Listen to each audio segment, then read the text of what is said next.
Assalamualaikum dan selamat pagi. Kita nyambung muka surat 17. Okey, tajuknya pembahagian ungkapan algebra. Sebelum ni kita buat tentang pendaraban ungkapan algebra.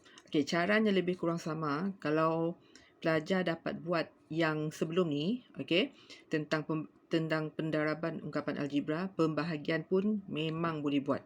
Okey, tengok soalan contoh 1. 3A per 4A tambah 5 bahagi dengan 2B per B tambah D. Okey.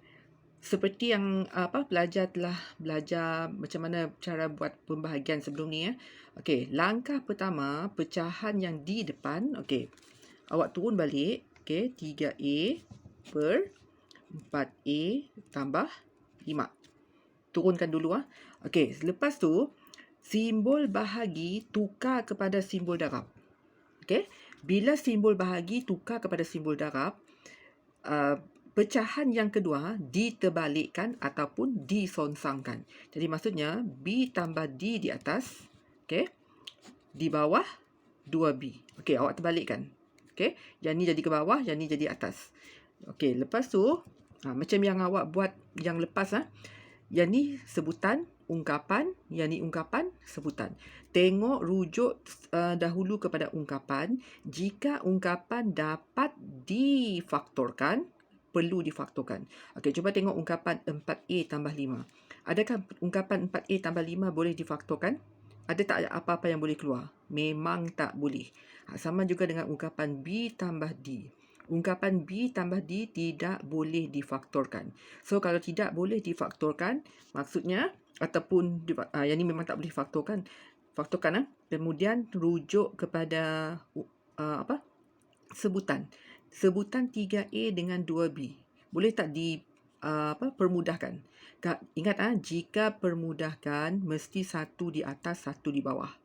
Okey, kalau ungkapan B tambah D dengan 4A tambah 5, ungkapan ni berbeza. Memang tidak boleh dihapuskan atau permudahkan.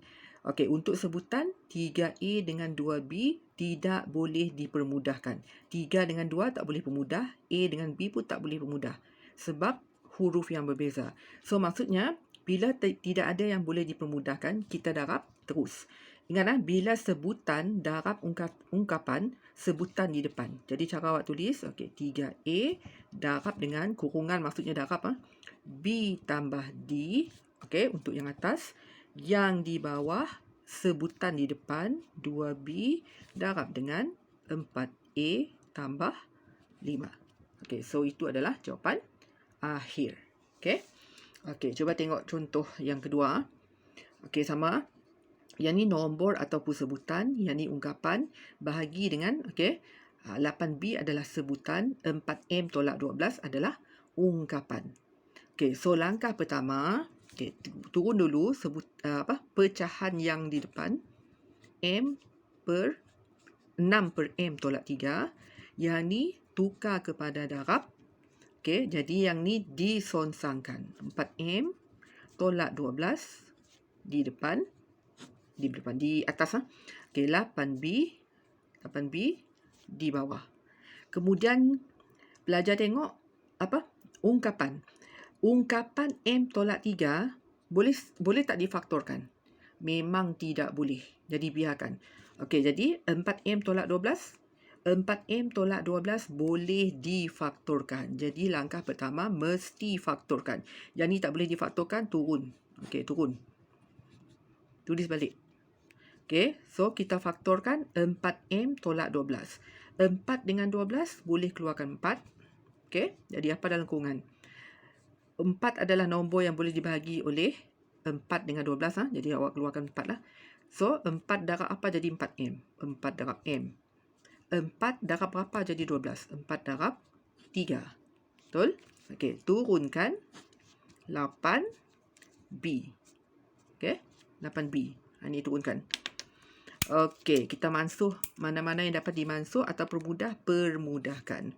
Okey, tengok kepada ungkapan. M tolak 3, M tolak 3. Boleh tak dimansuhkan? Boleh, sebab ungkapannya exactly sama. Okey, jadi yang ni jadi 1, yang ni pun jadi 1. Okey, Tengok 4 di atas, 6 di atas, 4 di atas, 8B di bawah. Bila nak masukkan sebutan, mesti 1 di atas, 1 di bawah. Sama ada kita nak masukkan 6 dengan 8 ataupun 4 dengan 8. Boleh pilih mana-mana. Okey, kalau saya pilih 4 dengan 8. Okey, pemudahkan 4 dengan 8. Pecahan biasa. Okey, jadi 4 kita boleh bagi 4. 4 bagi 4, 1. 8 bagi 4, 2. Okey, so apa jawapan akhir? Apa yang tinggal di atas? Yang tinggal di atas adalah 6 darab 1. Betul? Okey, 6 darab 1. So, jawapannya 6. So, yang di bawah, apa yang tinggal? 1 darab 2B. Okey, jadi 1 darab 2B, 2B. So, itu adalah jawapan akhir. Okey. Contoh ketiga. Okey. Yang ni adalah sebutan. Okey. Ungkapan, sebutan, ungkapan. Okey, langkah pertama, tulis balik pecahannya di depan. Okey, yang ni, okey, saya terus kepada step kedua. Bila tengok ungkapan dua-dua ni, mana-mana satu ungkapan yang boleh faktorkan. Ungkapan yang di depan ni boleh difaktorkan sebab ada huruf M yang sama. Okey, so keluarkan M. Okey, apa dalam kurungan? M darab berapa dapat M kuasa 2? M darab M. M darab berapa dapat MY? M darab dengan Y. Betul? M darab M, M kuasa 2. M darab Y, MY. Okey, yang ni tukar kepada darab. Okey, yang ni disonsangkan. So, M tolak Y bahagi dengan 10XY. Sonsangkan. Okey, terbalikkan. Okey, permudahkan. Okey, cuba kita tengok ungkapan dulu. Ungkapan M tolak Y. Yang ni M tolak Y. Sama tak? Sama. Okey, jadi mansuhkan. Bila mansuhkan bukan jadi sifar, mansuhkannya jadi 1. Okey? Okey. Yang ni sebutan. M di luar ni sebutan. Yang di bawah ni 10XY pun sebutan. Okey, yang mana satu boleh dimansuhkan. Tengok nombor. 5 dengan 10 boleh mansuh. Okey, jadi bagi dengan 5. So, 5 bagi 5, 1. 10 bagi 5, 2. Okey? Okey, tengok huruf. Ada sikit huruf yang boleh dimansuh. Okey. X kuasa 2 dengan X. Yang ni maksudnya X kuasa 1. Okey, yang mana satu habis? Yang kuasanya kecil habis. Okey, X kuasa 1 habis. Tinggal 1. So, 2 kuasa 2 tolak dengan kuasa 1. Jadi, yang ni tinggal X kuasa 1. Okey? So, jawapan akhir. Okey, apa yang tinggal di atas? Yang tinggal di atas adalah X kuasa 1 darab 1. So, jawapannya X kuasa 1. Ataupun cuma X. Okey, di bawah. M darab dengan 2Y. Betul? M darab 2Y. Jadi, nombor di depan. Nombor di depan, M darab Y, M, Y. So, itu adalah jawapan akhir.